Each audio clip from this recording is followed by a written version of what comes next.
بعد أعوذ بالله من الشيطان الرجيم بسم الله الرحمن الرحيم يا أيها الذين آمنوا اتقوا الله وكونوا مع الصادقين صدق الله المولانا العظيم إن الله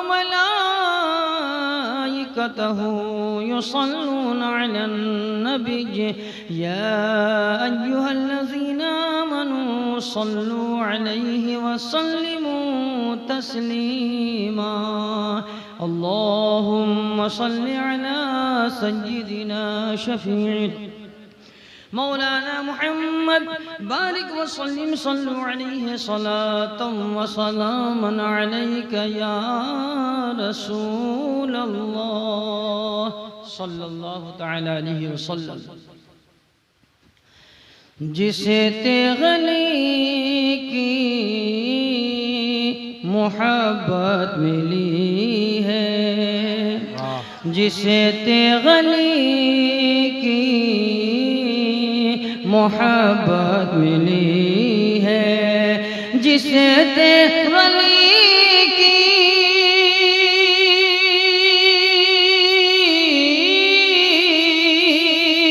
جسے تغلی کی محبت ملی ہے اسے دونوں عالم کی نعمت ملی ہے اسے دونوں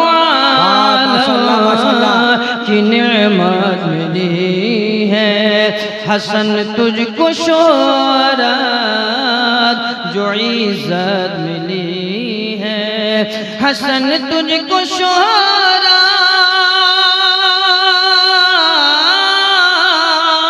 حسن تجھ کو شہرت جو عزت ملی ہے یہ تیغ علی کی بدولت ملی ہے یہ تیغ علی کی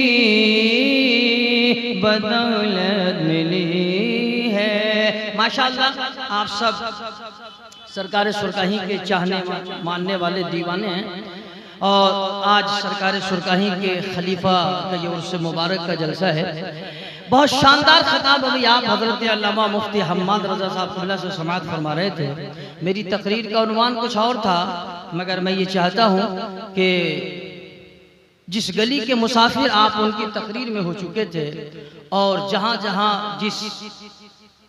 جن خانقاہوں تک وہ آپ کو لے جا رہے تھے انہی خانقاہوں تک میں تھوڑی دیر آپ کو اور سفر کرا دوں اور جو جام آپ پی رہے تھے دو چار قطرے اسی جام کے آپ اور نوش فرما لیں محبتوں کے ساتھ ایک بار پیشگی بولیں سبحان اللہ ان کے خطاب کا موضوع تھا کہ پیر کیسا ہونا چاہیے اور پیر کی نسبت کس قدر کام آتی ہے صدر جلسہ آفتاب علم و ہنر ماہتاب فکر و نظر عاشق خیر البشر پیر طریقت آبرو سنیت حضرت علامہ الحاج الشاہ مفتی شمیم صاحب قبلہ جلوہ افروز ہے ان کی دعاؤں کے سارے میں گفتگو شروع کر رہا ہوں بڑی تیزی کے ساتھ شار اسلام حضرت افضل مظفر پوری صاحب قبلہ اور حضرت الحاج مبارک حسین مبارک صاحب قبلہ نے آپ کو نعت و مناقب کے اشعار سنا کر خوب محسوس کیا ہے میں یہ چاہتا ہوں کہ تھوڑی دیر میری گفتگو کو آپ سماعت فرمائیں پھر میرے بعد ان کو آپ پھر سے سنیں انشاءاللہ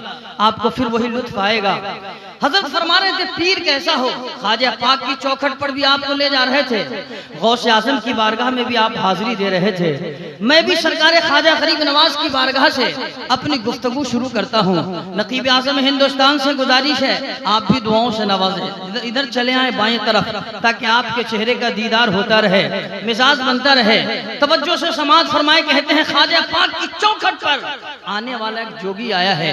ابھی آپ نے سماعت کیا تھا، کان پکڑ کر بت کا خواجہ پاک نے کہا دودھ پی لے، تو اس نے دودھ پی لیا تھا۔ ایک واقعہ میں سناتا ہوں آپ کو۔ ایک جوگی ہے، خواجہ پاک کی چوکھٹ پر آ گیا ہے۔ جوگی کیسا ہے؟ بڑی محنت کر رکھا ہے اس نے، بڑی کوششیں کی ہے اس نے، بہت محنتوں کے بعد اس نے کچھ منزلیں طے کر لی ہے۔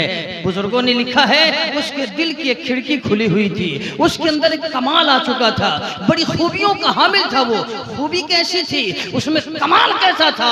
تو کہتے ہیں اس میں کمال یہ تھا کہ وہ جس کے سامنے جاتا تھا اس کا باہر جس طرح دیکھتا تھا اندر بھی اسی طرح دیکھ لیتا تھا، اس کا ظاہر جس طرح دیکھتا تھا باطن بھی اسی طرح دیکھ لیتا تھا، وہ دل کے اندر نظر ڈال لیتا تھا اس کا دل کیسا ہے، اس کی نیت کیسی ہے، اتنا کمال لگتا تھا وہ جوگی۔ خواجہ پاک کی چوکھٹ پر آیا، کہتے ہیں جیسے خواجہ غریب نواز کی بارگاہ میں پہنچا، دیکھا خواجہ پاک کو، حیرانی اس کی بڑھتی چلی گئی، وہ بہت حیران ہوا۔ اس نے خواجہ پاک کے سامنے آ کر تاب نہ لا سکا، اٹھا اور خواجہ پاک کا چکر لگانے لگا، کبھی وہ دائیں آتا، کبھی بائیں آتا، کبھی پیچھے سے دیکھتا، کبھی آگے سے آ کر دیکھتا۔ خواجہ پاک نے کہا وہ جوگی اس طرح سے چاروں طرف گھوم گھوم کر اور گھور گھور کر مجھ میں کیا ڈھونڈ رہے ہو، کیا دیکھ رہے ہو؟ اس جوگی نے کہا او بابا اصل میں تو آپ انسان ہی ہیں، دیکھنے میں بھی انسان ہی ہیں، مگر حیرانی میری یہ ہے میں پریشان اس لیے لگ رہا ہوں کہ میں اندر جب آپ کے دیکھتا ہوں تو اندر آپ کا سارا نور ہی نور نظر آ رہا ہے۔ اے خواجہ آپ ایک انسان ہے مگر اندر نور ہی نور ہے، یہ اندر والا جو آپ کا کمال ہے مجھے حیران کر رکھا ہے، میں اس لیے پریشان نظر آ رہا ہوں۔ خواجہ پاک نے کہا او پیارے جب تو نے دیکھ لیا ہے تو آرام سے بیٹھ جا، چپ ہو کے بیٹھ جا، یہ گھومنا چھوڑ دے، یہ چکر لگانا چھوڑ دے۔ اس نے کہا نہیں خواجہ ایک ٹینشن اور ہے، ایک پریشانی اور ہے۔ حضرت خواجہ غریب نواز نے کہا وہ ٹینشن کیسا ہے؟ جوگی بول پڑا اندر سارا نور ہی نور نظر آ رہا ہے، مگر میں دیکھ یہ رہا ہوں کہ جب سارا نور ہے تو دل کے ایک کونے میں ایک طرف تھوڑا سا کالا سا دھبا کیوں پڑا ہے؟ جب اندر نور ہی نور ہے یہ کالا داغ کیسا ہے، یہ دھبا کیسا ہے؟ آپ کے دل پر کالا سا داغ نظر آ رہا ہے، وہ داغ مجھے اور ٹینشن دے رہا ہے۔ خواجہ غریب نواز نے کہا، خواجہ پاک نے کہا وہ جوگی ایک بات سنو، وہ جو تم دل کے اندر کالا سا دھبا دیکھ رہے ہو وہ دھبا میرا نہیں، وہ تیرے کفر کا دھبا ہے۔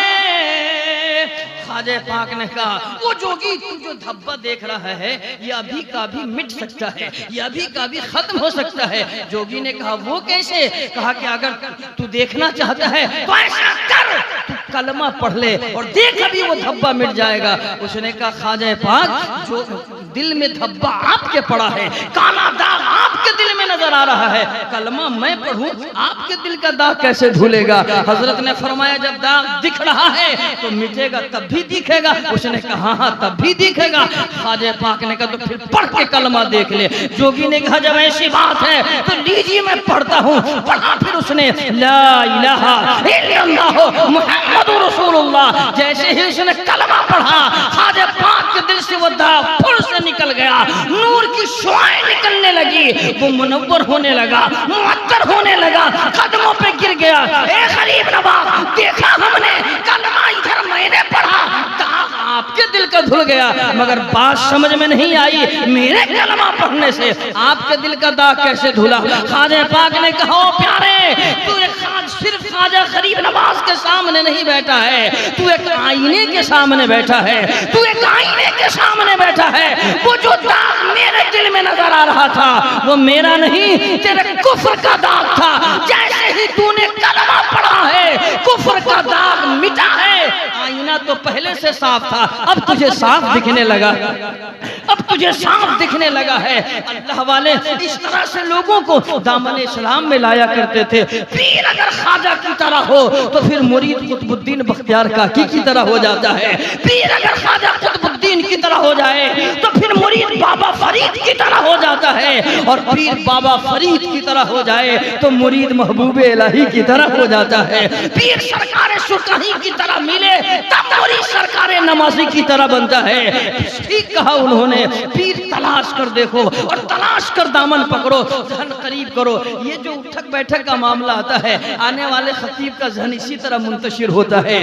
ہر مہمان کو ایک طرح سے سمجھنا چاہیے، ہر مہمان کی قدر ایک طرح ہونی چاہیے، اور ہر آنے والے مہمان کو محبت سے ہی سننا چاہیے۔ خیر میں 10-20 منٹ کے اندر گفتگو سمٹ دوں گا، ذہن قریب کرو پیارے۔ مجھے کہانی اور یاد آئی، غوث اعظم پیران پیر دستگیر سیدنا شیخ عبد القادر جیلانی غوث اعظم کی کہانی وہ سنا رہے تھے۔ سرکار غوث پاک کا واقعہ انہوں نے پیش کیا تھا، مجھے بھی یاد آیا۔ ذہن قریب کرو، کیسے پیر کی نسبت کام آتی ہے، اور قادری ہونا یہ فخر کی بات کیسے ہے۔ مجھے ایک کہانی یاد آئی، کہتے ہیں ایک شخص کپڑے کی دکان کر رکھا تھا، اس میں ایک نوکر عبد القادر نام کا رکھا تھا، اس نے عبد القادر نام کا نوکر رکھا تھا۔ اچھا، ساری دکانیں اس کے اوپر چھوڑ رکھا تھا، سارا کاروبار اس کے ذمہ کر رکھا تھا۔ جب کوئی گاہک آتا، جب کوئی معاملہ آتا، فوراً کہتا عبد القادر دیکھو ذرا دیکھ لو، عبد القادر کپڑا دے دو، عبد القادر حساب دے دو۔ اچھا، جب بھی چاہتا تو اس سے حساب مانگنے لگتا،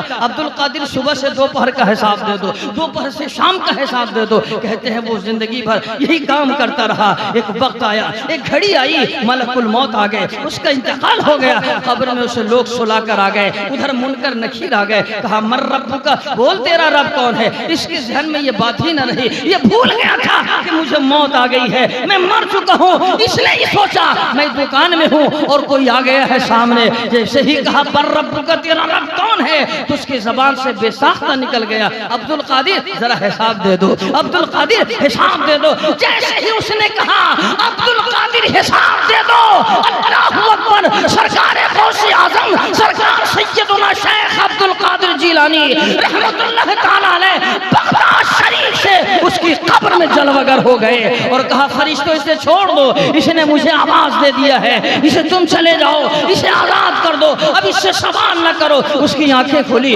وہ اٹھا، دیکھا سامنے کوئی نورانی چہرہ والا ہے، یہ سوال کا جواب دے رہے ہیں، یہ میری مصیبت کو ٹال رہے ہیں، یہ میرا مسئلہ حل کر رہے ہیں۔ اس نے کہا آواز تو دیا تھا، مگر جس عبد القادر کو آواز دیا تھا آپ تو وہ نہیں ہیں، آپ کا چہرہ تو نورانی ہے، آپ کی شان بڑی اونچی ہے، آپ تو کوئی اور عبد القادر ہیں۔ سرکار غوث اعظم نے کہا پیارے، اصل عبد القادر تو میں ہی ہوں، اصل عبد القادر تو میں ہی ہوں۔ اس نے میرے نام سے برکت حاصل کرنے کے لیے اپنا نام عبد القادر رکھا ہے، تیرے عبد القادر میں وہ پاور نہیں جو یہاں کا تیرے مسئلے کا حل کر دے، وہ تو نے عبد القادر نام لے لیا تھا، میں نے اپنے نام کی لاج بچانے کے لیے تیرے ہاں گیا ہوں، اور تیرا کام بن گیا ہے۔ جب عبد القادر نام سے آواز دے دیا جائے تو غوث اعظم کی مدد ہو جاتی ہے، اور جو مکمل قادری بن کر غوث اعظم کو آواز دے گا اس کا کام کتنا بن جائے گا۔ ٹھیک اعلیٰ حضرت نے کہا قادری کر، قادری رکھ، قادریوں میں اٹھا، قدر عبد القادر قدرت نما کے واسطے آؤ پیارے قادری ہو جاؤ۔ پیر کیسا ہونا چاہیے؟ اچھا ایک دو باتیں بڑی تیزی کے ساتھ اور بھی کہہ دوں، سنا ہے 4 بجے تک جلسہ چلانا ہے، اب لوگ رہے نہ رہے تقریر تو مجھ کو کرنی ہوگی نا، ذرا محبت سے ایک بار درود شریف پڑھ لیں، اللہم صلی علی سیدنا شفیعنا مولانا محمد بارک وسلم، صلو علیہ صلاۃ و سلام علیک یا رسول اللہ صلی اللہ تعالی وسلم۔ علامہ مفتی شمیم صاحب اللہ سے کہا تھا حضور 10 منٹ مجھے پہلے بلوا دیں، باہر سے آنے والے خطیب کو روک کر رکھے تاکہ لوگ رکیں گے، میں تو علاقائی آدمی ہوں، گھر کا آدمی ہوں، لیکن حضرت نے فرمایا بعد میں تم بول دینا، چلو میں بعد میں ہی حضرت کی حکم کے مطابق 2-4 منٹ گفتگو کر کے اپنے آپ کو غوث پاک کے فیضان سے مالا مال کروں، سرکار سلطانی کے فیوز و برکات سے مالا مال کروں۔ ایک بات کہانی مجھے اور یاد آ رہی ہے، ذرا محبت سے سماعت فرمانا۔ کہتے ہیں خواجہ غریب نواز کے غوث اعظم کی چوکھٹ پر ایک نوجوان آ گیا، اس نے کہا سرکار کرم فرمائے۔ کہا کیا ہوا؟ اس کی آنکھوں میں آنسو ہے، وہ تڑپ رہا ہے، وہ رو رہا ہے۔ غوث اعظم نے فرمایا بولو تو بات کیا ہے؟ اس نے کہا میرے والد کا انتقال ہو گیا ہے، رات میں نے اپنے والد کو خواب میں دیکھا ہے وہ جہنم میں ہے، عذاب میں مبتلا ہے، بڑی پریشانیوں کے عالم میں ہے۔ غوث اعظم نگاہ کرم فرماتے ہیں، آپ تو تقدیر بدل دیتے ہیں، آپ کی دعا سے مردے کی حالت بدل جاتی ہے، اس کی کیفیت بدل جاتی ہے، آپ کی دعاؤں سے عذاب قبر اٹھا لیا جاتا ہے۔ میرے والد عذاب میں پھنس گئے ہیں، نگاہ کرم فرمائیے۔ غوث اعظم نے فرمایا کیا تیرے والد کبھی میری صحبت میں آ کر بیٹھا کرتے تھے؟ مجھے معلوم نہیں۔ میری مجلس میں آ کر بیٹھا کرتے تھے؟ اس نے کہا مجھے معلوم نہیں۔ پوچھا وہ مجھ سے محبت کرتے تھے؟ کہا مجھے معلوم نہیں۔ کہا اچھا یہ تو بتاؤ کبھی کسی وجہ سے میری گلی سے بھی ہو کر گزرے تھے، میرے راستے سے گزرے تھے، میری کٹیا سے اس کا گزر ہوا تھا؟ اس نے کہا ایک واقعہ مجھے یاد ہے، میں نے بچپنے کا عالم تھا، میں نے اپنی باپ کی انگلی تھام رکھا تھا اور میرے والد آپ کی دولت قدر سے ہو کر گئے تھے، آپ کی خانقاہ سے ہو کر گئے تھے، آپ کی نوارنی گلی سے ہو کر گئے تھے۔ غوث اعظم نے فرمایا تو پھر چاہ اگر وہ میری گلی سے گزرا ہے تو کل تم آنا، کل میں بتاؤں گا تیرے باپ کی خیریت کیا رہے گی، تیرے باپ کی کیفیت کیسے بدلے گی۔ اگر وہ میری گلی سے گزرا ہوگا تو اللہ اس پر رحم فرمائے گا، اللہ اس پر کرم فرمائے گا۔ کہتے ہیں وہ چلا گیا نوجوان، روتا بلکتا آیا تھا، مگر جب لوٹا ہے کچھ امیدیں اس کی بڑھ گئی ہے، کچھ دل کی کیفیت بدل گئی ہے۔ کل صبح پھر اس کا آنا ہوا، رات کو اس نے پھر باپ کو خواب میں دیکھا، حالت بدل چکی تھی، مسکراتا ہوا آ رہا ہے۔ غوث اعظم نے اس کے چہرے پر مسکراہٹ کی لکیریں دیکھی ہے، قریب آیا ہے، اے سرکار کرم ہو گیا آپ کا۔ اے پیارے کیا ہوا؟ کہ رات پھر ابا کو خواب میں دیکھا ہے اور اللہ کا شکر ہے میں نے انہیں جنت میں دیکھا ہے۔ سبحان اللہ، ان کی حالت بدل گئی ہے، ان کی کیفیت بدل گئی ہے۔ غوث اعظم نے فرمایا او پیارے تو نے کہا تھا تیرا باپ ایک روز میری گلی سے گزرا تھا، رات میں سویا نہیں، میں اپنے رب سے عرض کرتا رہا اے مولا جو بندہ تیرے غوث کی گلی سے گزر جائے وہ کیسے عذاب میں مبتلا رہے، تجھے واسطہ ہے مولا کرم کر دے، تجھے تیرے محبوب کا واسطہ ہے، میری غوثیت کا واسطہ ہے، اے مولا تو نے جو مقام عطا کیا ہے مجھے، میری لاج رکھ لے، میری گلی سے وہ گزرا ہے، میرے صدقے اس کی مغفرت فرما دے، اس کی بخشش فرما دے۔ نوجوان کہتا ہے اللہ کا کرم ہو گیا، آپ کی نگاہ کرم کیا اٹھی، میرے باپ کی حالت بدل گئی ہے، میرے باپ کا انجام بدل گیا ہے۔ اے لوگو غوث اعظم کی گلی سے کوئی گزر جائے، اس کا مقام بلند ہو جائے، اسے جہنم سے جنتی جہنمی سے جنتی بنا دیا جائے، تو پھر جو غوث اعظم کا عاشق ہی ہو جائے، جو غوث اعظم کا شیدائی ہی ہو جائے، جو غوث اعظم کا دیوانہ ہو جائے، جو پکا قادری ہو جائے، پھر اس کا مقام کیا ہوگا، پھر اس کی شان کیا ہوگی۔ سچ فرمایا قادری بن جاؤ، اسی میں کامیابی ہے، اسی میں بھلائی ہے۔ مجھے ایک کہانی اور یاد آ رہی ہے، ذرا محبت سے کچھ بولیے تو ایک دو بات سنا دوں۔ ایسا لگتا ہے کہ قبرستان میں ہم بیٹھے ہیں اور تقریر ہو رہی ہے، عجیب منظر ہے، خیر کوئی بات نہیں ہے، پیچھے کے بھی سارے لوگ چلے گئے ہیں، ماشاءاللہ سبحان اللہ۔ ایک بار ذرا محبت سے بولیے سبحان اللہ۔ غوث اعظم کے نام سے تو مردے بھی بول دیتے ہیں، آپ لوگ تو زندہ ہیں، ابھی موت تو آئی نہیں ہے، ذرا محبت سے بولیے سبحان اللہ۔ ایک کہانی اور یاد ہے ماشاءاللہ سبحان اللہ، مجھے یاد آیا کہ پیر کیسا ہونا چاہیے، سبحان اللہ، اور پیر کی نسبت اور صحبت کس قدر کام آتی ہے۔ کہتے ہیں کہ یہ محفل سجی ہے اور منبر شریف پر سرکار جنید بغدادی خود جلوہ افروز ہیں اور حضرت جنید بغدادی رضی اللہ تعالیٰ عنہ کا خطاب ہو رہا ہے۔ ایک شرابی اس مجلس میں آ کر بیٹھ گیا، تھوڑی دیر آپ کا خطاب سنا، آپ کی تقریر اس نے سماعت کی، آپ کی تقریر نے اس کے دل کی دنیا بدل دی۔ جب خطاب ختم ہوا آپ کا، محفل ختم ہوئی، تو وہ شرابی اٹھ کر مجلس سے سرکار جنید بغدادی کے قدموں میں آ کر بیٹھ گیا۔ پھر اس نے عرض کیا سرکار ذرا ایک مسئلہ بتائے ہمیں، ایک بات بتائیں ہمیں، بولو کیا پوچھنا ہے تجھے۔ اس نے کہا میں بہت بڑا پاپی ہوں، میں بہت بڑا شرابی ہوں، ہمیشہ شراب کے نشے میں رہتا ہوں، آج آپ کی تقریر میں نے میرے دل کی کیفیت بدل دی ہے، آپ ہمیں بتائیں اگر میرے جیسا پاپی، میرے جیسا شرابی اگر توبہ کرنا چاہے تو کیا میری توبہ قبول ہو سکتی سکتی ہے۔ حضرت جنید بغدادی نے کہا وہ پیارے ایک بات بتا، تو شرابی ہے؟ ہاں ہاں میں تو شرابی ہوں۔ تو شرابی کی عادت ہوتی ہے لوگ جب سارے گھر پہنچ جاتے ہیں تو سب سے بعد میں وہ اپنے گھر آتا ہے، لوگ اس کے انتظار میں رہتے ہیں، اب تک نہیں آیا۔ وہ راستے میں لڑکھڑاتا ہوا، گرتا پڑتا ہوا، بڑی تاخیر سے گھر پہنچتا ہے۔ اکثر شرابیوں کی عادت ہوتی ہے میں خانے سے دیر سے نکلتا ہے، گھر بہت تاخیر سے پہنچتا ہے۔ تو بتا جب تو گھر جاتا ہے تو کیا تیرے گھر والے تیرے انتظار میں رہتے ہیں؟ وہ پیارے کیا تیرے گھر والے تیرا انتظار کرتے ہیں؟ اس نے کہا سرکار ماں جب تک حیات سے تھی، جب تک میں پہنچتا نہیں پوری رات ماں بیٹھی رہتی تھی، انتظار کرتے رہتی تھی میرا لال آئے گا، میرا شہزادہ آئے گا، مگر ماں کا انتقال ہو گیا ہے، اب ماں نہیں ہے جو انتظار کرے گی۔ کچھ دنوں تک بیوی نے انتظار کیا تھا مگر بیوی سمجھ گئی ہے شرابی ہے، وہ نشے کی دھوت میں کسی نالے میں پڑا ہوگا، جب نشہ ٹوٹے گا تو آئے گا۔ بہن تھی تو انتظار کرتی تھی، وہ بھی اپنے سسرال چلی گئی ہے۔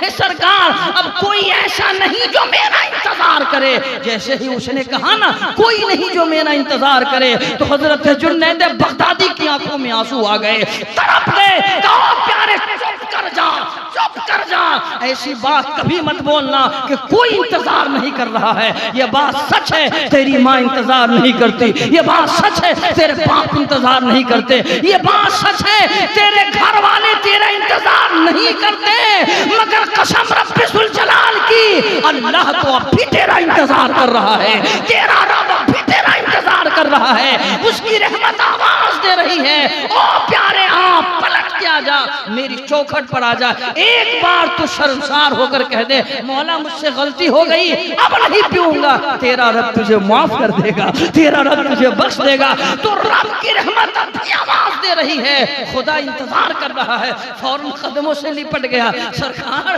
میرا رب میرا انتظار کر رہا۔ کہا ہاں تیری توبہ کا انتظار تیرا رب کر رہا ہے۔ تو کہا پھر ابھی توبہ کرائیے۔ اس نے جنید بغدادی کے ہاتھ پر توبہ کیا اور پھر وہ اتنا اور پھر وہ اسے اللہ تعالیٰ نے اس توبہ کے صدقے اس قدر مقام عطا کیا کہ وہ اللہ والوں میں شمار ہو گیا، وہ نیک بندوں میں شمار ہو گیا۔ پیر ایسے ہوتے ہیں مرید کو اللہ تک پہنچا کر ہی چھوڑتے ہیں۔ اے لوگو آؤ ہم اپنے پیر کو تلاشیں تو پھر دیکھیں کہ وہ پیر بھی پیر کے لائق ہے کہ نہیں۔ پیر کامل تلاشو اور ان کی صحبت میں بیٹھو۔ مصطفیٰ جان رحمت فرماتے ہیں کہ جس سے ہر آدمی اپنے دوست کے دین پر ہوتا ہے تو اسے چاہیے کہ وہ یہ دیکھے کہ اس کا دوست کیسا ہے، وہ جس سے محبت کرتا ہے وہ کیسا ہے، وہ جس سے نسبت رکھتا ہے وہ کیسا ہے، وہ جس کے دامن کرم میں آیا ہے وہ کیسا ہے، اسے چاہیے کہ وہ دیکھے۔ آؤ اپنے پیر کو دیکھ کر پیر بناؤ۔ اچھا ذہن قریب کرو، بات ختم کرتا ہوں۔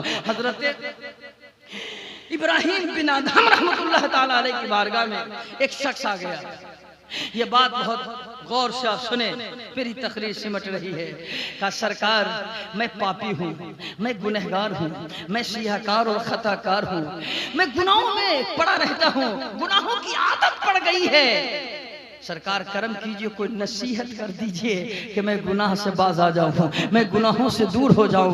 حضرت نے فرمایا اچھا نصیحت چاہتے ہو تو سنو 6 باتیں ہماری نوٹ کر لو۔ اس نے کہا سرکار ارشاد فرمائے۔ حضرت ابراہیم بن ادہم رحمت اللہ تعالیٰ علیہ فرماتے ہیں وہ پیارے جب تجھے گناہ کرنے کا ارادہ ہو جائے تیرا اور یہ پکا ارادہ ہو کہ میں گناہ کروں گا تو پھر ایسا کرنا گناہ کرنے سے پہلے اس خدا کا رزق کھانا چھوڑ دینا، اپنے رب کا رزق چھوڑ دینا، اس کا رزق کھانا چھوڑ دینا اور پھر تم گناہ کرنا۔